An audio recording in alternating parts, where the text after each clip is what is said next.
banyak kejadian ya. Itu 3 bulan masa percobaan, keluar, pindah lagi. Jadi kalau dilihat CV-nya itu kayaknya udah banyak banget gitu pekerjaan. Padahal kalau dilihat waktunya, durasinya nggak ada yang 1 tahun lebih, itu nggak ada, semuanya di bawah 1 tahun. Betul. Itu isu apa sih itu? Kenapa sih kok bisa begitu? Oke, jadi kalau kita ngomong tentang Gen Z ya bro, memang anak-anak Gen Z, anak-anak muda ini mencari yang namanya kenyamanan pastinya. Yang pertama, kalau kita lihat anak muda ya, yang tentu kalau kita ngomong Gen Z, nggak semuanya mengalami yang kita sebut pola strawberry generation gitu ya. Kenapa ya? Kok Gen Z ini kalau di kantor itu susah diatur? Sebenarnya fenomena susah mengatur Gen Z ini sebenarnya fenomena apa? Apakah masalah personality, apakah masalah karakter, komunikasi, atau sebenarnya masalah apa sih? Kemarin saya baru ketemu bro, anak SMP 3 bro. Jadi dia main game, dia suka main game. Kelas 9 ya berarti ya? Kelas 9 betul. Dan ternyata waktu itu kita lagi melakukan pendampingan karir. Kita nanya dong, kamu mau jadi apa ke depan? Saya nggak tahu keadaan sebab kita tes, kita dampingi, kita gali. Pertanyaan mungkin seperti ini. Jadi kesibukan kamu sekarang apa? Kayak gitu ya, kita nanya selain belajar, kamu lakuin apa sih? Dia bilang saya jualan kak di game. Maksudnya jualan game kayak gimana? Iya, saya jualan di Roblox, servernya di Amerika sama di Eropa. Dia bilang begitu. Lalu kita nanya dong, wah hebat kamu, emang kamu bisa dapat berapa sih sebulan begitu? Ya kira-kira 1 hari saya bisa menghasilkan 20 juta kak.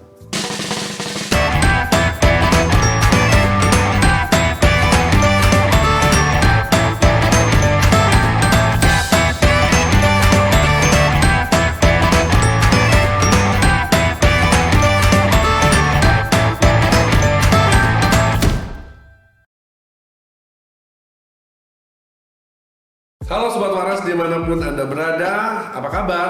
Semoga hari Senin Anda dipenuhi dengan semangat yang luar biasa. Sebab seperti biasa program ngantor kita bersama ini akan selalu mengudara setiap hari Senin siang. Nah, oleh sebab itu pada kesempatan episode kali ini kebetulan karena Rani lagi sibuk dengan aneka meeting yang luar biasa sehingga di ruangan podcast ngantor ini hanya ada saya, Tony Chen, dan pada kesempatan hari ini kita akan ditemani oleh seorang anak muda yang sungguh luar biasa.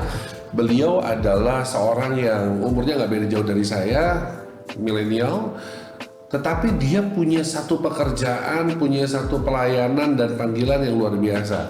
Karena beliau ini adalah orang yang membaktikan dirinya, waduh ya, mendedikasikan dirinya untuk pengembangan anak muda atau youth development gitu ya.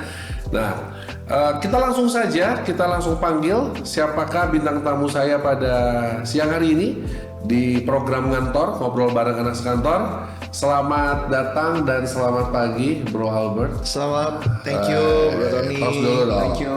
Mantap ya. Apa kabar nih? Baik, luar biasa. Oke, namanya boleh memperkenalkan diri deh. Nama lengkapnya siapa atau biasa dipanggil apa? Begitu boleh sobat-sobat waras kalian kita dengerin nih orang keren satu ini nih memperkenalkan diri. Oke, thank you Ton. Perkenalkan semua sobat waras, saya Albert Ekmon. Saya adalah seorang coach yang berfokus di bidang pengembangan karir, menemukan karir dan juga pengembangan pilihan pekerjaan di masa depan, dan juga membantu anak-anak muda untuk mentransformasi hidupnya, punya mentalnya kuat, tangguh, dan jadi seorang pemimpin yang luar biasa. Nah, kira-kira itu Ton. Itu ya? Ya. Kalau boleh tahu, lu udah jadi seorang mentor buat anak muda ini udah berapa tahun ya buat gitu? Total sejak kita mulai sekitar 24 tahun Ton. Oh my god, Ya. 24 tahun ya? 24 tahun. Amazing, 24 tahun ngurusin anak muda ya. Iya. Pasti sudah banyak sekali pengalaman-pengalaman yang unik, yang lucu mungkin ya. Boleh nggak berbagi? Apa sih, pernah punya pengalaman nggak yang unik, yang lucu selama mendampingi anak muda? Boleh dong sharing-sharing kayak kita. Iya, sebenarnya sih banyak banget ya. Tapi mungkin ada satu sesi gitu ya, kita ketemu sama anak muda. Jadi anak muda ini kita tanyakan, biasa kan kita ngomongin pekerjaan gitu ya, jurusan dan sebagainya. Tentu pembahasan passion adalah suatu hal yang harus kita tanya ya. Betul, Terus kita nanya dong sama anak-anak muda ini ya. Kira-kira passion kamu tuh apa sih gitu ya? Nah, kita pikir kan passionnya, wah mungkin passionnya mungkin masak, mungkin berbisnis gitu ya. Tapi ditanya passionmu apa? Passion saya coach adalah tidur katanya. Ini yang disebut generasi rebahan. Iya, karena dia bilang justru di waktu saya tidur, saya jadi lebih produktif katanya begitu. Ada yang ngomong kayak gitu. Ada. Itu usia berapa dia ngomong kayak gitu? Itu sekitar mau kuliah ya, sekitar umur 17-18 tahun kayak gitu. Tahun ya. Betul, betul. Jadi menarik. Ketika dihadapkan dengan pasien ya, kita katakan pasien atau klien model seperti itu, apa yang dilakukan oleh Coach Albert? Ya tentu membantu supaya jangan sampai definisi passion itu diungkapkan dengan cara yang salah, dipahami dengan cara yang salah. Karena kan kalau kita tahu kalau kita fokusnya hanya ya rebahan gitu ya, generasi rebahan, tidur dan sebagainya, ya lama-lama generasi kita nggak maju-maju gitu ya. Makanya kita membenarkan bahwa passion itu sebenarnya bukan cuman ya santai, nyaman, tapi bicara juga tentang kesulitan dan tantangan. Menarik nih kalau bahas tentang ini ya, tapi nanti kita akan bahas lebih dalam nih ya. Iya. Saya mau pertanyaan lagi dong yang kedua. Kalau ibaratnya film nih ya, kita bicara film ya. Menurut seorang Coach Albert nih ya, Gen Z itu diibaratkan kalau karakter film itu paling mirip siapa ya? Kalau misalnya kita ngomong, let's say ngomong superhero lah ya. Ya, superhero betul. Ya, superhero. Avenger ya. Jadi sebenarnya kalau ya anak-anak Gen Z, anak-anak muda itu kan adalah seorang yang punya potensi besar basically. Kalau kita mau mengandaikan mungkin Spider-Man adalah yang paling tepat pada dasarnya. Spider-Man. Kenapa? Karena mungkin Spider-Man itu ya dia menemukan kekuatannya gitu ya. Yang tadinya remaja biasa tapi jadi luar biasa. Tapi yang menarik adalah begini, kenapa dibilang Spider-Man menjadi representasi daripada anak muda? Karena Spider-Man itu pada dasarnya orang yang nggak terlalu berpikir panjang gitu ya. Ya dia punya semangat yang besar, potensi yang besar. Ya ngelakuin segala sesuatu ya jalan aja, bergerak aja gitu ya. Itu yang kita lihat dan menemukan identitas diri di dalam proses bagaimana berdampak. Ya ini kita lihat anak-anak muda ini di dalam kondisi yang seperti itu. Wow, luar biasa ya. Para penggemar Marvel, wah boleh berbangga ya. Spider-Man ternyata yang dipilih oleh Coach Albert ya. Oke, But mau nanya dong. Apa yang menjadi latar belakang lo mau jadi seorang coach buat anak muda, bicara mengenai mentoring, karakter development untuk anak muda ini? Ya. Latar belakangnya apa? Apa yang mendasari? Sebenarnya kan lo punya banyak sekali pilihan untuk berkarir di bidang yang lain ya. Iya. Betul nggak? Betul. Tapi kenapa yang jalan ninja ini yang lo harus tempuh gitu? Iya, nah mungkin mengutip sedikit bro tentang kata-kata di Spider-Man ya. Kan kita udah ngomong Spider-Man nih. Ada satu kata-kata yang pada saat Spider-Man itu ketemu sama pamannya bilang gini, with a great power comes a great responsibility. Nah terus kalau kita ngomong tentang generasi zaman sekarang, responsibility itu dipahami sebagai suatu hal yang beban, berat dan sebagainya. Padahal kalau kita balik kata-katanya, with great responsibility comes a great power. Jadi ngelihat banyak anak muda tuh yang sebenarnya pintar, sebenarnya luar biasa kritis, tapi gara-gara nggak melihat tanggung jawab itu sebagai suatu hal yang sebenarnya butuh tantangan, butuh dikembangkan gitu ya. Anak-anak muda kita cuman pintar tapi kurang pendampingan. Wah, pintar tapi kurang pendampingan. Betul. Okay. Nah jadi gara-gara itu ngelihat ini kayaknya wah kalau anak-anak muda kita di Indonesia kayaknya potensinya besar, tapi kalau nggak dapat pendampingannya tepat, maka anak-anak muda kita sedang kehilangan masa depan. Oke, pertanyaannya, berarti kan tadi kan Bro bilang ini anak muda perlu pendampingan. Ya. Bagaimana dengan peran orang tua? Berarti dengan kata lain sebenarnya, mohon maaf ya, para sahabat waras jangan ada yang baper ya. Jangan-jangan ini kegagalan, apakah ada pengaruh dari kegagalan pola asuh dari orang tua? Ya, sebenarnya kondisi ini bercampur dengan banyak hal. Jadi memang pola asuh orang tua, lingkungan, perkembangan teknologi itu semua sangat mempengaruhi. Nah, jadi memang kalau kita bicara anak muda zaman sekarang, ya beda sekali dengan kita generasi millennials gitu ya. Nah, jadi memang kalau dibilang orang tua, kalau kita ngomong berapa persen, orang tua akan memiliki fondasi 60% dalam pengasuhan anak. Oke, Sobat Waras, yuk tetap waras yuk yang punya anak Gen Z. Ternyata kita menemukan bahwa ternyata faktor pembentukan Gen Z itu 60% dipengaruhi oleh karena orang tua dan 60%. Wow, amazing. Betul. Kaget loh. Gue dengar ini kaget jujur. Betul. Dan soalnya berarti artinya Bro dengan Live Talk Asia-nya itu berarti menjadi jembatan atau sebagai bridging antara orang tua dengan anak gitu ya. Betul. Kurang lebih ya. Betul. Menjadi mitra bagi orang tua. Yes. Untuk mendampingi anak yang Gen Z. Betul. Wow, keren banget. Nah, oke. Dari ratusan sesi mentoring dan coaching yang sudah sering kali dijalanin ya sama Bro Albert ya, pola apa yang paling sering kali muncul dari anak muda terkait karir? Selain yang tadi generasi rebahan ya, apalagi yang sering terjadi gitu? Oke. Yang pertama kalau kita lihat anak muda ya, yang tentu kalau kita ngomong Gen Z nggak semuanya mengalami yang kita sebut pola strawberry generation gitu ya. Oh artinya nggak semua ya? Nggak semuanya. Artinya nggak semua Gen Z itu bisa kita cap Strawberry generation? Enggak semua. Memang kalau kita lihat di dalam pekerjaan banyak sekali Gen Z, kita ngomong rata-rata ya, memiliki kepekaan rasa, arti kata mereka jadi lebih cepat baper gitu ya, moody, mereka nggak gampang untuk menerima tantangan dan tekanan-tekanan yang ada dalam pekerjaan. Itu memang banyak sekali dialami. Nah masalahnya kalau kita bandingkan dengan generasi zaman dulu beda. Kalau generasi zaman dulu kan adalah ya udah apapun kita jalani aja. Karena konsep lingkungan dan konsep parentingnya seperti itu. Nah tapi dengan banyak pilihan zaman sekarang, makanya banyak anak-anak tuh lebih peka terhadap rasa. Nah ini jadi masalah bro. Makanya kenapa banyak anak-anak yang kalau dalam pekerjaan gitu ya stres dikit-dikit healing. Ya, kan? betul. Nah, itu polanya ya. Betul. Kayaknya pola baper, terus nanti healing gitu ya. Iya benar, betul. Terus bagaimana dengan pola dalam karir, pemilihan karir? Kebanyakan Gen Z itu milihnya karir apa sih? Karena gini, gue punya masalah ya. Karena pekerjaan gue sebagai seorang coach juga ya di dalam dunia bisnis. Sekarang kesulitan sekali cari yang namanya posisi sales. Karena kita pengen cari yang posisi sales anak muda gitu ya. Iya. Apakah ini bisa lu ceritain nggak? Ini kenapa kok fenomena ini terjadi? Susah banget loh nyari sales yang masih muda itu. Betul. Mereka tuh cenderung Gen Z itu pilihnya karirnya seperti apa sih? Boleh ceritain nggak? Iya. Jadi kalau kita ngomong Gen Z sekarang, ya udah pasti pekerjaan yang fleksibel, tapi duitnya banyak, mudah dilakukan, dan istilahnya nggak pakai banyak kesusahan gitu ya. Jadi dengan usaha sekecil-kecilnya mendapatkan penghasilan sebesar-besarnya. Betul. Ini kalau dulu mamisnya ngajarin ini namanya prinsip copet namanya. Oh begitu ya sekarang ya? Ya begitu. Okay. Karena kalau kita ngomong sales itu kan banyak tekanannya, penolakannya, penolakan, betul. Dan tapi nggak kita juga bilang banyak juga pada dasarnya anak-anak Gen Z yang memang bekerja di sales, cuman nggak di seluruh rata lini industri ya. Hanya di beberapa industri-industri yang memang menawarkan gitu ya komisi-komisi yang besar. Itu kira-kira bro. Artinya berarti tantangan bagi dunia bisnis sekarang kalau mempekerjakan Gen Z adalah kita harus juga memperhatikan remunerasinya ya. Betul. Apa yang bisa didapatkan oleh si karyawan yang Gen Z ini, apakah cukup worth it nggak dengan segala effortnya ya? Betul. Menarik sekali. Setuju. Karena banyak orang-orang juga akhirnya kan selalu berpikir sekarang para decision making sekarang kan decision maker sekarang kan Gen X dan milenial ya. Mereka pasti akan menggunakan pola kepemimpinannya, pola pemberian komisi kan berdasarkan apa yang dialami dulu ya. Iya betul. Which is dulu gue inget banget tuh gue kerja dari pagi sampai sore komisi gue paling cuma 12.000 gitu kan 25.000 gitu ya. Jauh ya. Itu jauh banget ya. Berarti kalau kayak begitu memang harus berubah juga ya.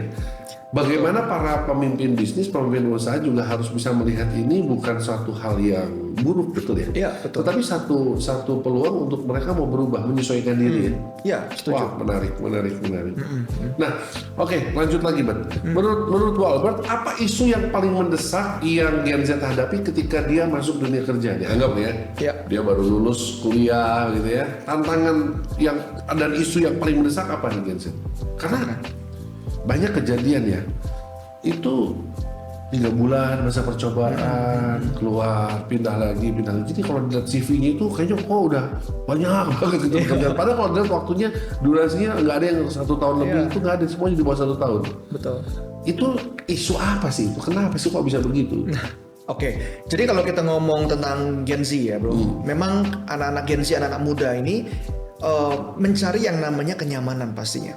Karena cari kenyamanan. Betul, karena anak-anak Gen Z dilahirkan di masa yang nyaman. Ya kan, dulu kalau misalnya kita mau naik transportasi, naik ojek, bajai, ngantrinya nunggunya berapa lama gitu ya, harus jalan kaki dulu. Mau beli makanan semua perjuangan gitu. Nonton TV-nya harus ada jadwalnya, kita kadang-kadang harus nungguin dan sebagainya. Beda sama zaman sekarang, pada saat anak-anak Gen Z lahir mereka sudah di kondisi yang sangat nyaman. Sehingga untuk mereka, waktu mereka masuk dalam dunia kerja, waktu tidak mendapatkan kenyamanan itu, kenyamanan bisa dikatakan dengan berbagai aspek pada dasarnya. Bagi orang ada yang kenyamanan itu bicara tentang gaji gitu ya, keamanan gaji. Ada yang mereka merasa bahwa lingkungan saya itu mendukung saya, seperti lingkungan keluarga, contoh begitu. Jadi setiap orang tuh memiliki beda-beda di anak Gen Z. Tapi kalau kita mau garis bawahi suatu kata-kata, yaitu bicara nyaman. Nah, nyaman ini menjadi satu kunci di mana anak-anak ini tidak mudah untuk pindah-pindah. Gitu ya. Gini, misalnya nih ya, tempat kerja nyaman, suasana kerja nyaman, tapi gaji sedikit, mungkin nggak dipilih sama Gen Z? Pada awal iya, Tapi tentu Gen Z kan adalah orang yang istilahnya juga ingin melihat progres dalam hidup. Karena jangan salah, kalau zaman dulu karena tidak ada sosial media, pada zaman kita mungkin sosial media baru-barunya, mungkin melihat pencapaian orang tuh ya udah gitu ya. Tapi zaman sekarang kan wah semua orang flexing, segala sesuatu ditunjukkan. Sehingga tempat yang nyaman itu bisa menjadi tempat anak-anak bertumbuh, tetapi ya kalau kita ngomong ke depan ya tentu pasti ada ambisi yang memang lahir, saya harus menunjukkan sesuatu keamanan yang lebih dan sebagainya. Itu tentu perlu beriringan dong. Betul. Oke, lalu berikutnya, kenapa ya banyak Gen Z yang merasa nggak cukup atau insecure dengan kompetensi mereka? Ini penting. Ini penting. Karena banyak yang insecure gitu. Betul. Ya. Kenapa ya? Betul. Dan memang pada saat, karena kita banyak memberi konsultasi pendampingan jurusan, banyak anak-anak yang istilahnya begini, kalau lihat orang yang lebih pintar daripada mereka kan merasa bahwa saya nggak pintar nih bagian ini. Kalau orang lebih cepat belajar daripada saya, berarti saya nggak mampu nih gitu ya. Nah itu menjadi sebuah pola perbandingan, karena memang anak-anak Gen Z dilahirkan dari banyak perbandingan apa yang mereka lihat secara lingkungan, secara sosial media. Nah itu jadi masalah besarnya dari sana mulai perbandingan ini. Nah kira-kira itu sih. Tapi sebaliknya ada juga Gen Z yang dalam tanda kutip ya, satu sisi insecure, tapi satu sisi merasa diri sudah hebat, sudah bisa gampang lah gitu lah. Sampai akhirnya dalam pekerjaan juga akhirnya mengabaikan dalam tanda kutip kata-kata dari orang yang lebih senior, lebih dari atasannya dan segala macam. Jadi dia lebih suka melakukan dengan pengetahuan dan pengalaman yang sebenarnya nggak terlalu banyak. Tapi ada juga kan fenomena seperti itu. Nah, bagaimana Bro Albert melihat ini? Kok bisa juga satu sisi insecure tapi satu sisi kok songong gitu kan bahasanya gitu ya. Iya, betul. Jadi kenapa kok bisa begini gitu? Betul. Jadi memang itu ada indikator daripada perbedaan kepribadian juga, Bro. Jadi ada kaitan juga Gen Z dengan personality. Yes, betul. Tapi memang pada dasarnya anak-anak Gen Z itu memang karena dibangun dari orang tua millennials ya atau Gen X dulu yang memang dulu saya kerja keras susah gitu ya. Sekarang anak-anak tuh udah ada kasih nyaman, kasih happy. Jangan sampai anak gua susah kayak gua dulu gitu. Ya, bener banget. Ya. Nah makanya itu anak-anak jadi mudah dapat segala sesuatu. Nah itulah yang kita sebut anak-anak yang terbangun personality-nya, karena semuanya gampang, semuanya mudah, nanti gampang lah, nanti ada lah gitu. Which is satu sisi bisa jadi baik gitu. Tetapi kalau menggampangkan itu ya tentu bisa jadi masalah juga ke depan kan dalam pekerjaan yang diberikan. Oke. Nice. Lalu pertanyaan lagi, apakah Gen Z memang lebih rapuh atau justru lebih sadar batasan dibandingkan dengan generasi milenial atau generasi sebelumnya? Iya. Jadi kalau ditanya Gen Z lebih sadar, khususnya lebih sadar akan perasaan. Jadi kesadarannya tuh lebih kepada perasaan. Betul. Makanya banyak generasi kita di masa lalu gitu ya kita jalanin hidup, tapi banyak kita yang rapuh dari dalam. Kita ya istilahnya kelihatannya tapi dalam hati ternyata sedang rapuh gitu. Betul. Tapi kalau Gen Z enggak ya, Gen Z mereka lebih sadar perasaan bahwa saya nggak boleh terlalu maksa, contoh gitu ya. Kita harus work life balance gitu ya. Kita harus mengukur nih apa yang kita kasih itu sesuai nggak ya dengan apa yang kita kasih. Jadi memang anak Gen Z ini lebih kritis pada dasarnya, Bro. Jadi memang mereka memahami batasan, tentang batasan diri, tentang kondisi, makanya kritis. Mereka tuh membantu mereka at some point. Makanya banyak kita lihat anak-anak Gen Z zaman sekarang juga bisa sukses juga gitu ya dengan hal-hal yang ada di sekitar mereka, which is bagus. Tapi memang karena kita sekolah itu nggak pernah belajar tentang bagaimana mengelola rasa, memahami tentang diri sendiri. Itu jarang diajarkan. Makanya banyak anak-anak Gen Z cerdas, memahami batasan dirinya, perasaannya, dia ngerti apa yang mau dilakukan gitu ya. Tapi gara-gara nggak memahami kondisi rasa dalam diri, itu jadi makanya banyak depression dan sebagainya. Luar biasa. Mantap. Lalu berikutnya, Bro Albert.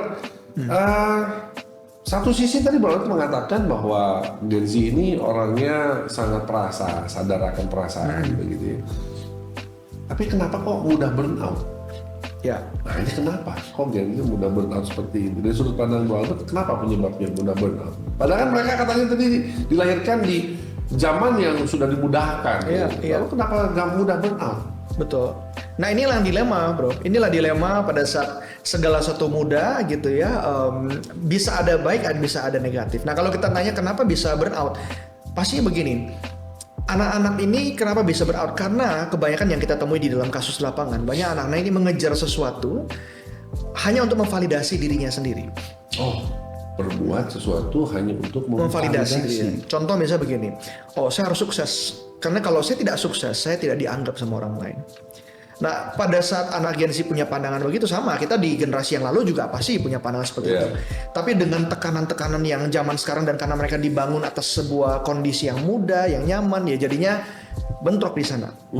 Nah, jadi banyak saya mau validasi, tapi kayak nggak mampu ya, kok sulit ya. Saya mau push lagi, saya mau maksa gitu ya. Nah, akibatnya at some point karena mereka jadinya lelah, terlalu capek, nggak self care diri sendiri, itu jadi sebuah hal yang akumulasi. Jadinya burnout terjadi pada seseorang tuh hanya melakukan sesuatu untuk menjadi validasi buat dirinya sendiri, tapi nggak melakukan sesuatu tuh karena memang sebuah keinginan yang memang dia tuju untuk misalnya contoh berguna, bermakna untuk orang lain. Nah, itunya nggak dapat. Oke. Wow, menarik ya. Nah, balik lagi nih ke posisi orang tua. Seberapa besar pengaruh pola asuh keluarga atau pola didikan terhadap ketahanan mental Gen Z, terutama di dalam dunia kerja ya? Ya. Karena kan tadi katanya 60% itu dipengaruhi gitu ya. Tapi apa efek buruknya dan apa kebaikan yang akan didapatkan ketika ada orang tua yang memahami tentang bagaimana how to handle Gen Z ini? Boleh ceritakan? Iya. Jadi kalau kita ngomong tentang pengasuhan orang tua, itu banyak sekali kalau kita lihat zaman sekarang ya, orang tua tuh membuat segala sesuatu mudah buat anak-anaknya. Misalnya anak-anak ya mau minta apa ya dikasih gitu ya, itu yang paling mudah. Atau juga ada banyak sekali orang tua yang istilahnya udahlah anak kita cuekin aja lah anak dengan fasilitasnya dengan gadget. Makanya sekarang banyak anak-anak muda nih terbiasa dengan gadget, akhirnya adiksi gadget yang ujungnya masalah banget di dalam dunia kerja. Karena segala sesuatu tuh secara digital mereka nggak paham diri mereka sendiri. Jadi kalau dibalik pertanyaan bagaimana sih yang orang tua harus lakukan pada dasarnya? Iya betul. Ya kan, yang pasti pertama orang tua itu nggak boleh membuat segala sesuatu tuh mudah buat anak. Segala sesuatu tuh harus diperjuangkan. Nah ini yang banyak orang tua lupa kan, karena ya udah kasihan lah. Ya kan, nah ini karena kasihan ini tidak konsisten ya akibatnya anaknya segala menggampangkan, mudah dan yang jadi nggak kenal perjuangan. Nah itu dia Sobat Waras. Bagi Anda yang punya anak Gen Z, jadilah Raja Tega dan Ratu Tega gitu ya. Ya, jangan diberikan kemudahan ya. Iya. Berarti yang saya lakukan selama ini bener tuh bro. Saya punya anak nih. Punya anak ketika dia teman-temannya udah pada pegang handphone, saya sengaja nggak mau ngasih dia handphone. Karena saya punya tujuan memberikan dia handphone itu ketika dia usia 12 tahun. Iya. Yang dia lakukan apa? Wah, dia sempat tantrum bro. Tapi saya bilang no. Ya. Sekali saya katakan tidak, Ya. nanti ada waktunya. Jadi saya tidak langsung dia minta langsung saya kasih. Bahkan ya lucu ya, anak saya tuh sampai buat proposal. Oh ya? Iya, sampai buat proposal. Bagaimana dia minta kebutuhan handphone itu. Iya. Wah, saya di situ saya melihat wah cukup senang juga saya. Bagus ya. Kayak gitu ya. Oke. Betul. Baik, Bro Albert berikutnya. Kan tadi kita katakan bahwa Gen Z ini mudah burnout ya. Ya. Kalau di tempat kerja nih, ya, ciri-ciri karyawan yang Gen Z yang burnout itu seperti apa sih ciri-cirinya, tanda-tandanya, indikatornya apa sehingga kita tahu nih. Berarti kan kalau ada Gen Z yang lagi burnout kan ini kalau istilah gua dulu mode senggol bacok nih Ya, gitu ya. betul. Benar. Nah, apa nih indikatornya itu? Kasih tahu nggak? Ada beberapa sih bro, tapi yang jelas kalau kita ngomong mood ya, itu udah pasti pengaruh sih. Jadi mood emosional terganggu sedikit, trigger sesuatu, dia akan merasa down, dia akan merasa nggak bisa. Jadi setiap trigger sedikit aja yang membuat dia terasa dia nggak mampu gitu ya, atau mungkin tekanan dari atas kamu nggak bisa, itu akan moodnya akan langsung rusak. Kedua, akan mengalami overthinking yang parah, jadi kita sebut dengan anxiety disorder. Dimana gara-gara overthinking seseorang tidak bisa kerja dengan produktif. Jadi mengerjakan sesuatu tuh jadi lama gitu ya. Yang harusnya cepat jadi lama banget gitu ya. Betul. Karena terlalu banyak pertimbangan gitu ya. Nah, itu kita bicara tentang insomnia. Biasanya susah tidur. Makanya biasa orang-orang burnout tuh kadang-kadang pada saat mau tidur pikirannya jadi banyak. Atau jadinya pas subuh-subuh ya mereka kerja gitu. Malah dunianya bisa kebalik jangan-jangan ya. Betul, itu juga bisa kebalik. Nah, itu beberapa hal yang memang paling kelihatan. Dan biasanya mereka cuma menjalani hidup nggak karena bahagia, tapi karena memang ya istilahnya ya emang harus jalanin aja, tapi nggak ada makna, nggak ada rasa kesenangan dalam melakukan sesuatu. Jadi tawar, hidup itu menjadi sebuah hal yang tawar. Nah itu sih bro. Oke. Thank you. Wah, dapat banyak insight ya para Sobat Waras ya pada siang hari ini. Senang banget nih saya. Oke, gini. Banyak komplainan nih dari para pemilik bisnis begitu ya. Para leader, terutama yang punya timnya yang Gen Z. Mereka komplainnya begini, kenapa ya kok Gen Z ini kalau di kantor itu susah diatur? Sebenarnya fenomena susah mengatur Gen Z ini sebenarnya fenomena apa? Apakah masalah personality, apakah masalah karakter, komunikasi, atau sebenarnya masalah apa sih, Bang? Sebenarnya kalau kita lihat masalahnya ya tentu adalah pemahaman antara generasi yang sebelumnya sama generasi Z generation. Pemahaman dalam arti generasi sebelumnya tidak memahami tentang Gen Z, fenomena Gen Z ini. Betul, karena memang zaman dulu kan kita semua kaku ya, semua ada birokrasinya, semua ada aturannya, kita hidup pakai tradisi. Di kantor aja harus ada tradisi begitu ya. Nah, anak-anak Gen Z ini dilahirkan dari sesuatu yang mereka pelajari secara digital. Jadi mereka melihat kebebasan, freedom dalam mengekspresikan diri. Nah ini jadi susah karena pada saat anak-anak Gen Z menjadi kritis, contoh misalnya anak Gen Z kalau kerja tuh harus tahu saya ini kerja ini ujungnya kemana, dapatnya apa, benefitnya apa. Makanya banyak anak Gen Z kalau mau kerja harus jelas dulu kan, Iya, ini betul. skopnya apa gitu. Betul. Kalau di luar ini aku nggak mau gitu. Iya. Nah karena ada kayak gitu, nah dianggap sama orang-orang di masa lalu, generasi kita merasa kok kurang ajar nih, nggak boleh dong orang kasih apa harus kerja kan kita bayar kamu. Karena gaya kepemimpinan di masa lalu adalah transaksional. Apa yang kita minta kamu harus lakukan. Nah, tapi kalau kita bicara anak Gen Z, gaya kepemimpinannya berubah menjadi transformational. Transformational Betul. namanya istilahnya. Artinya pada saat anak-anak Gen Z ini kerja di sebuah perusahaan, mereka menginginkan sebuah pengembangan hidup, mereka menginginkan sebuah keuntungan. Arti kata ya mungkin lingkungan yang keluarga saling support gitu ya. Mereka makin cerdas, mereka makin banyak network. Hal-hal yang mentransform kehidupan mereka itu yang diharapkan sama anak Gen Z. Makanya anak Gen Z ini mencari pemimpin-pemimpin yang bisa mendengar, yang bisa mengayomi gitu ya, dan bisa mendampingi. Karena anak Gen Z memang susahnya gini bro dalam pekerjaan. Kita contoh kalau zaman dulu ya, kita cuma dikasih kerjaan, nggak dikasih instruksi apapun, pokoknya goalnya A gitu. Kita pasti tahu harus nyari gimana. Anak Gen Z dikasih gitu susah jalan. Oh, Karena mereka tidak hidup dari sebuah langkah yang dimana gini contoh kenapa bisa begitu gini. Kalau zaman dulu kita solve sendiri, kita mempunyai masalah dulu ya kita bawa ke masalah orang tua bilang selesain sendiri gitu ya. Atau susah sendiri lalu pikirin sendiri kan gitu dulu ya. Karena segala sesuatu emang begitu. Tapi kalau zaman sekarang mereka ada apa cari di internet gitu ya, gampang semuanya. Dan kadang-kadang orang tua juga sangat terlalu sayang sama anak. Jadi segala sesuatu di take over tanpa selalu di backup. Betul. Ada masalah tidak membiarkan anaknya itu menghandle masalah sendiri, tapi ya. papa mamanya pasang benteng gitu. Betul, Ada, gitu betul. ya. Contohnya sebenarnya sekolah aja bro. Betul. Contoh sekolah, contoh zaman gue dulu gitu ya. Pada saat guru marah dilempar buku, dilempar spidol, penghapus. Kalau zaman sekarang guru kayak gitu, orang tua datang bawa Selesai pengacara. udah, ya kan? Gurunya yang dipecat kalau sekarang. Iya. Nah itu dia jadi Iya masalah. benar ya. Ya ini juga ya makanya sebenarnya orang tua tetap ya memiliki peran sangat penting. Betul. Jadi para sobat waras ya dari pembicaraan di tengah-tengah ini betul-betul kita semua disadarkan loh bahwa ternyata kita mau menciptakan generasi seperti apa itu betul-betul sangat tergantung dari pola asuh dan pola didik orang tua. Betul ya? Betul.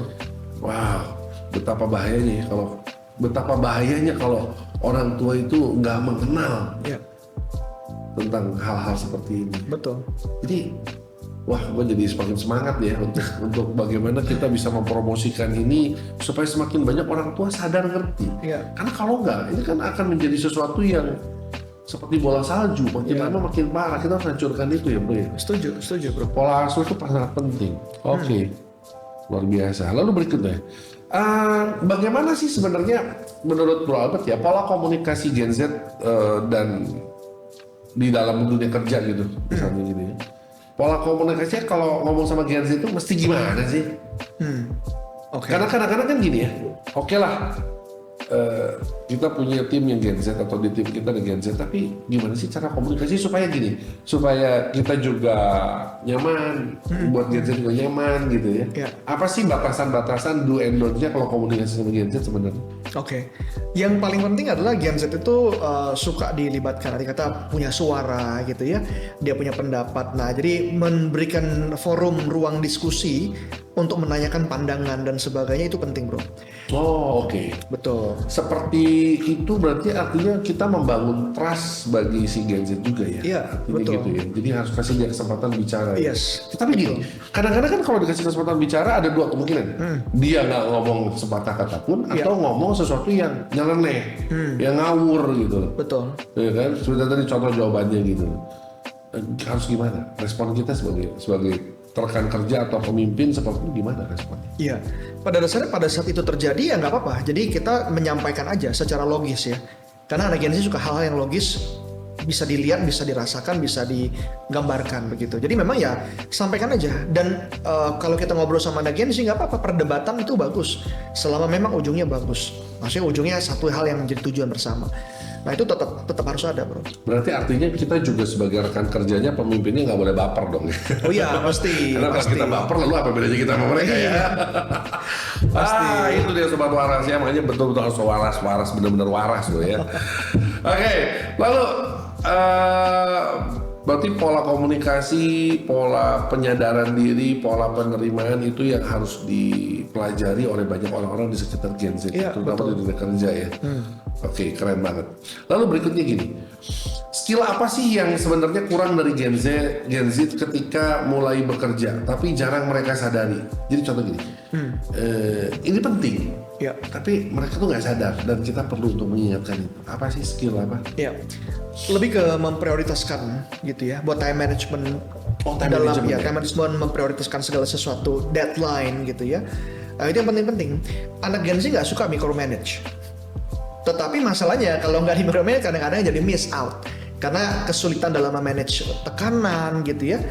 Contoh ada keinginan saya mau perfect nih gitu ya, akibatnya bisa lewat deadline atau terlalu menggampangkan ujung-ujungnya jadi nggak maksimal, hasilnya juga nggak bagus. Jadi memprioritaskan agar time management dan prioritas ini menghasilkan sebuah karya yang baik. Yang terbaik kita sebut dengan excellent gitu bro. Nah ini yang anak-anak Gen Z perlu punya skill itu sebenarnya. Dan itu perlu untuk kita kasih tahu ke mereka ya, perlu kita training berarti ya. Perlu. Oke. Nice. So, sobat waras, kasih training. Lalu berikutnya, apa sih kekuatan yang ada di generasi Z ini yang seringkali banyak perusahaan nggak lihat? Tapi sebenarnya kekuatan ini tuh mampu untuk membantu perusahaan mencapai target bersama nih. Kekuatan apa sih sebenarnya di balik semua dan tadi kita ngomong jelek-jeleknya ya. Kebanyakan jeleknya daripada positifnya ya. Tapi mari kita mau lihat sesuatu yang positif dari Gen Z yang seringkali nggak dilihat orang sama perusahaan apa. Sebenarnya kalau kita ngomong Gen Z banyak ya. Banyak hal yang baik dari Gen Z juga. Contoh mereka kreatif dalam menemukan sesuatu hal yang generasi sebelumnya nggak pikirkan. Nah ini penting sekali karena kalau kita cuma melakukan apa yang sudah dilakukan di masa lalu, ya nggak ada bedanya gitu ya. Tapi karena sekarang kita bisa contoh, anak-anak Gen Z hebat sekali dalam melakukan hal yang contoh. Zaman dulu kita nggak pernah bisa ngasilin uang dari game, gitu ya. Sekarang anak-anak SMP pun bahkan bisa menghasilkan uang dari game. Kemarin saya baru ketemu bro, anak SMP 3 bro. Jadi dia suka main game. Kelas 9 ya berarti ya? Kelas 9 betul. Dan ternyata waktu itu kita lagi melakukan pendampingan karir. Kita nanya dong, kamu mau jadi apa ke depan? Saya nggak tahu kak, dan sebagainya. Kita tes, kita dampingi, kita gali. Pertanyaan mungkin seperti ini. Jadi kesibukan kamu sekarang apa? Kayak gitu ya, kita nanya selain belajar, kamu lakuin apa sih? Dia bilang saya jualan kak di game. Maksudnya jualan game kayak gimana? Iya, saya jualan di Roblox, servernya di Amerika sama di Eropa. Dia bilang begitu. Lalu kita nanya dong, wah hebat kamu, emang kamu bisa dapat berapa sih sebulan begitu? Ya kira-kira satu hari saya bisa menghasilkan 20 juta kak. Anak kelas 9. 20 juta? Satu hari. Satu hari? Iya. Wow, kelas 9? Kelas 9. Itu anak kalau putus sekolah juga udah pasti jadi kaya raya tuh. Kaya raya, karena ditanya, emang kamu udah menghasilkan? Saya sudah beli rumah kak. Oh my god. Saya sudah punya tim sendiri untuk saya gaji setiap bulan. Iya. Wow. Jadi kalau kita ngomong anak-anak Gen Z kreatif, sangat kreatif. Menemukan celah-celah baru gitu ya, itu mereka sangat bagus sekali. Menemukan peluang-peluang baru. Peluang baru, betul. Menciptakan sesuatu itu.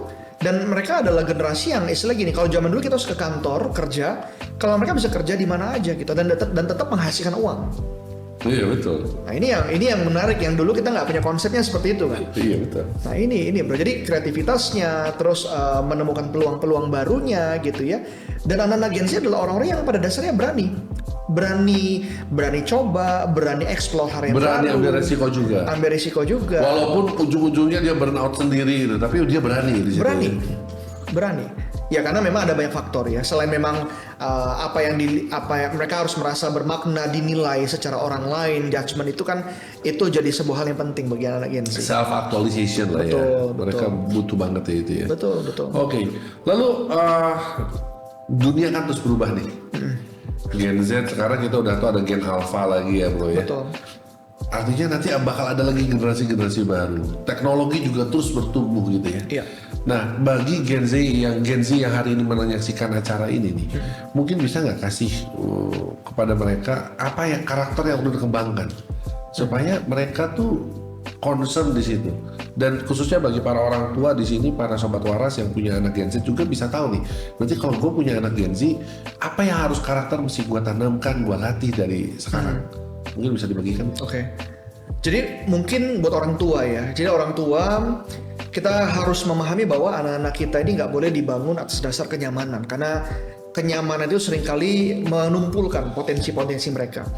Dan dengan sebagai orang tua, menjadi orang tua yang memang bisa membuat anak berjuang gitu ya, apa yang anak mau nggak selalu mereka dapatkan mudah, mereka perlu berjuang membuktikan diri. Nah ini yang harus sebagai orang tua kita lakukan kalau kita mau anak-anak kita bisa memimpin dan menemukan potensi-potensi besarnya. Nah kalau kita bicara tentang anak muda, teman-teman Gen Z, yang perlu kita lakukan adalah belajar namanya endurance, menikmati ketidaknyamanan. Karena menikmati ketidaknyamanan adalah hal yang sangat penting. Karena kalau kita menikmati dan setia dalam proses yang tidak nyaman, kita malah bisa menemukan kekuatan mental kita. Kita menemukan potensi-potensi yang selama ini tersembunyi. Jadi buat orang tua, anak-anak harus belajar berjuang. Bagi teman-teman Gen Z, dalam perjuangan dan dalam kesulitan, belajar menikmati dan belajar menjalani proses. Karena segala proses yang kita jalankan, pasti ada hal yang bisa kita pelajari. Nah itu kira-kira bro. Oke mantap. Lalu bro, begini. Banyak Gen Z juga yang merasa kehilangan arah. Gitu. Lu mau kuliah di mana? Nggak tahu. Lu mau jadi apa? Nggak tahu gitu ya. Iya. Atau ya ikut-ikutan teman aja deh gitu ya. Betul. Itu apa yang harus dilakukan ya? Bagaimana caranya supaya dia itu bisa terpancing mau lebih peduli terhadap masa depannya? Apa yang perlu dilakukan kalau begitu? Iya. Sebenarnya perlu dilakukan simple sih bro, menemukan diri sendiri dan menemukan apa yang terjadi di luar. Cuman dua itu aja. Menemukan apa yang ada di dalam diri sendiri dan menemukan apa yang terjadi di luar sana. Contoh kalau kita ngomong, kita melakukan research nih bro, selama 7 tahun terakhir, dan kita menemukan untuk seseorang menemukan diri sendiri, dia harus menemukan 6 hal di dalam dirinya. Selain karakter dan nilai-nilai ya. Yang pertama seseorang perlu menemukan potensi di dalam dirinya, kekuatan. Yang kedua adalah kepribadian dirinya. Ada orang yang senang kerja di luar meja gitu, ada yang suka di belakang meja. Yang ketiga adalah menemukan passion. Nah banyak orang mengartikan passion adalah suatu hal yang saya senang lakukan. Padahal passion adalah suatu hal yang kita senang berkorban untuk melakukan itu. Nah, itu sebuah konsep yang berbeda. Jadi bukan cuma senangnya, tapi senang berkorban untuk melakukan sesuatu itu karena itu sebuah kenikmatan. Nah itu yang kedua. Yang ketiga, yang keempat adalah bicara tentang purpose, value to purpose atau purpose to value. Bicara tentang setiap orang tuh punya nilai diri. Ada yang nilai dirinya tuh saya kalau mau kerja tuh saya mau pengabdian. Ada yang dikit-dikit cuan. Ada yang adventure. Ada yang challenge, resiko. Ini setiap orang berbeda-beda. Keempat bicara problem and opportunity. Nah ini problem opportunity bicara tentang di masa depan tuh ada apa sih, ini kita bicara yang kedua tadi ya. Masa depan tuh apa sih yang lagi terjadi, yang akan terjadi itu seperti apa, masalah apa yang kita perlu selesaikan di masa depan nanti. Baru yang keenam kita bicara profit. Bagaimana nih dari semua ini kita gabungkan, kita menghasilkan sesuatu dari sini. Nah jadi menemukan apa yang ada di dalam diri dan menemukan apa yang di luar diri dengan 6 konsep ini anak-anak muda akan jadi lebih paham tentang apa yang mereka mau lakukan. Wow, mantap, lengkap tuh ya Sobat Waras ya. Ada 6 hal. Oke, lanjut lagi. Bicara mengenai karir gitu ya. Kesalahan apa yang paling sering dilakukan oleh Gen Z ketika merancang rencana karir mereka? Oke. Kesalahan apa? Kesalahan apa? Kalau kita bicara Gen Z, kesalahannya adalah Ya, karena mereka nggak jelas dengan apa yang mereka mau lakukan, jadi lompat-lompat itu adalah suatu hal yang mereka lakukan. Jadi coba sana, coba sini, dan sebagainya. Which is nggak salah, lompat karir itu atau lompat pekerjaan tidak ada yang salah, selama memang kita sudah punya plan karir. Tapi kalau misalnya kita tidak punya plan karir, ya kita nggak bisa pastikan kemana kita mau tuju. Makanya banyak CV zaman sekarang, baru 3 bulan kerja, baru 6 bulan kerja, udah beda lagi CV-nya, udah pindah lagi kemana. Nah, hal-hal itulah yang membuat anak-anak Gen Z kebanyakan nyoba, sehingga nggak starting membuild sesuatu yang mereka mau fokuskan menjadi sebuah spesialisasi di masa depan. Wow, mantap ya. Saya yakin di sini para sobat waras dan teman-teman semua banyak mungkin Gen Z yang hari ini juga menyaksikan acara ini. Mungkin Bro Albert bisa memberikan kepada para Gen Z yang mendengarkan, yang mengikuti acara ini, apa satu langkah kecil yang bisa dilakukan dalam minggu ini aja untuk memperbaiki perjalanan karir mereka. Nah, satu aja, kasih tips yang langsung bisa dipraktekkan. Oke. Tips buat teman-teman Gen Z supaya kita nggak stuck dalam karir kita harus mulai mempelajari apa yang tidak bisa AI gantikan dalam kehidupan kita. Jadi banyak sekali hari ini AI sudah mengambil banyak hal di dalam manusia, sehingga ujungnya AI kan bisa melakukan hal-hal yang manusia lakukan. Berarti kalau kita nggak mulai mengembangkan sesuatu, maka kita akan mulai ketinggalan zaman. Nah, hari ini, minggu ini yang kita mungkin bisa lakukan adalah kita perlu mempelajari hal di masa depan. Contoh yang kita bisa pelajari misalnya seperti vibe coding adalah suatu hal yang penting dipelajari. Kita perlu mempelajari tentang AI, bagaimana menggunakan aplikasi-aplikasi AI di sekitar kita.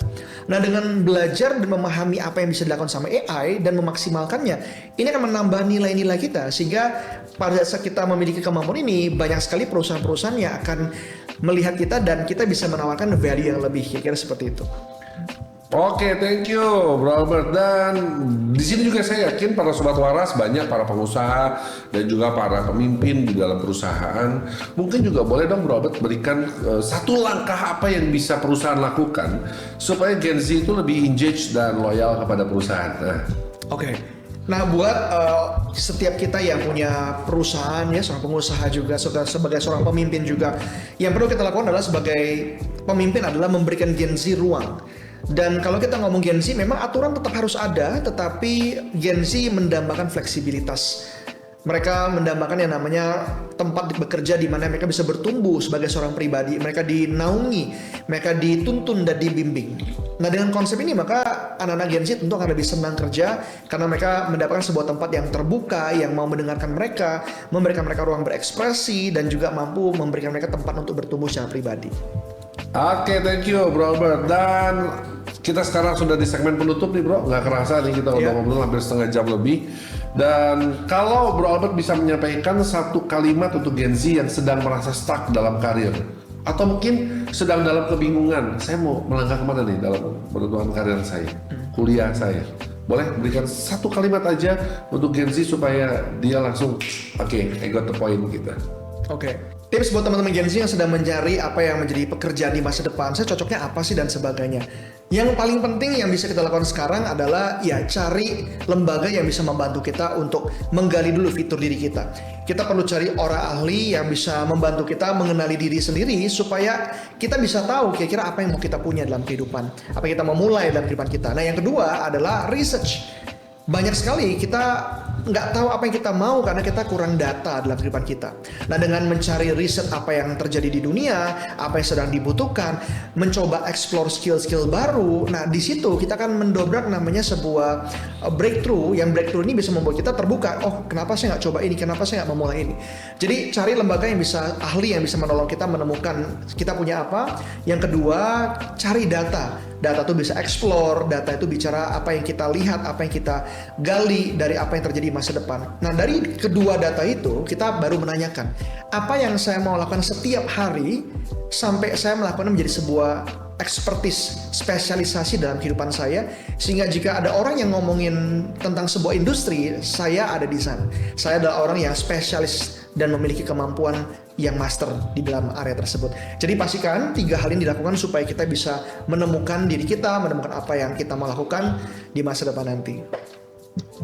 Oke, thank you Bro Albert. Dan mungkin sebelum kita berpisah, boleh dong kasih tahu apabila Bro Albert punya ada beberapa program, mungkin ada acara terdekat yang bisa dipromosikan supaya Gen Z yang mau ikut atau orang tua yang punya Gen Z bisa mendaftarkan putra dan putrinya? Itu boleh dipromosikan. Oke.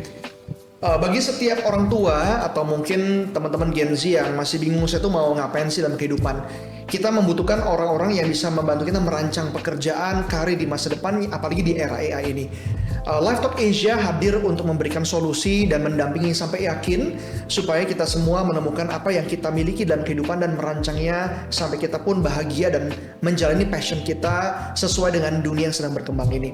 Dan juga buat teman-teman Gen Z yang sedang mengalami kesulitan secara mungkin mengalami yang namanya depression atau mengalami yang namanya mental issues, maka Live Talk Asia juga hadir membantu kita agar kita bisa memiliki mental yang kuat, tangguh, dan siap menghadapi masa depan. Oke, Sobat Waras. Wow, kita udah dapat banyak banget tentang bagaimana menyikapi Gen Z. Thank you buat Bro Albert. Thank you, Bro. Buat kedatangannya di studio kantor. Teman-teman Gen Z, semangat. Teman-teman yang para orang tua punya anak Gen Z, semangat juga ya. Sebab belum ada kata terlambat, mari kita ciptakan sebuah generasi yang katanya generasi strawberry menjadi generasi-generasi pemenang. Oke, sekian acara kita pada kesempatan siang hari ini bersama dengan program Ngantor, ngobrol bareng anak sekantor, dan tetap stay atau keep waras. Sampai jumpa di episode kita berikutnya. Thank you.